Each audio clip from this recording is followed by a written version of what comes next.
Hamas has apparently agreed to a tentative deal to free dozens of hostages. That deal is apparently now being considered by the Israeli government. They would release at least 50 women and children among the about 240 that have been held now for quite a few weeks. In exchange for the hostages, Israel would have to agree to a 3 to 5 day pause in place in the fighting, increased humanitarian aid to Gaza, and the release of an unspecified number of women and children held in Israeli prisons. So this is not a case where they're trying to get, like captured Hamas fighters back or anything like that. It'd be women and children for women and children. That is a thing that is now being considered. And diplomats from another number of countries, including Gulf nations and the United States, are involved in those negotiations. So that would obviously still leave many of the hostages, not being returned. 50 is a lot. I'm not a diplomat. It's hard for me, Mondale, to judge whether Israel has any chance of agreeing to this, but it's a lot of families who I'm sure are like fingers crossed hoping that they do. What do you think? Yeah, I mean, listen, if people are saying there should be no ceasefire without hostage release, I think this should damn well go a long way, making Israel at least listen to what is being proposed. I'm confused by all of this, honestly, John. And my confusion is not about the politics of it, right? My confusion is why America is so silent on what's going on over there when we have so much influence. We give so many resources to that country, so as to be good allies to Israel. And I don't think anyone is. Well, some people are questioning that. That's not my question here. Here's my question.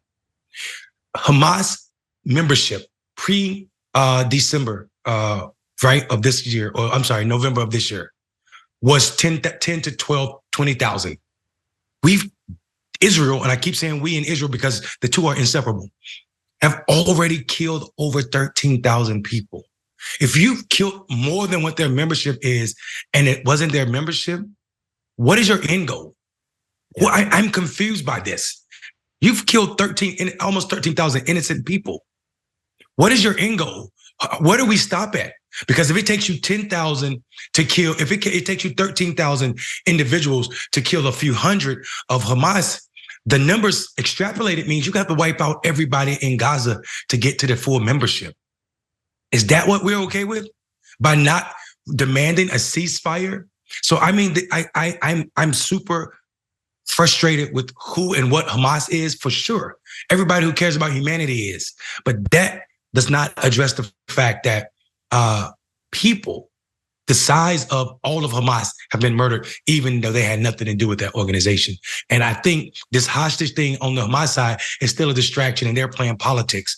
A ceasefire is what we need, regardless of what Israel government and also Hamas have going on and what they're negotiating. Period. And if we were being serious about putting an end to what Hamas represent, there'll be some real conversations with some of our allies outside of Gaza, i.e. Qatar and also Saudi Arabia, about why they're housing the real leadership of Hamas. Yeah. I mean, maybe that is a part of some of these negotiations going on behind the scenes, but it's a great point.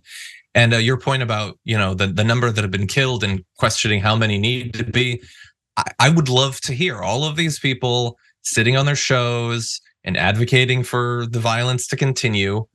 How is there a line? Is it 20,000 civilians? Is it 20,000 kids? Is it 20% of all of those who live in Gaza? Where is the line, if any, that you're drawing on when it finally becomes unacceptable, the war strategy that's being pursued?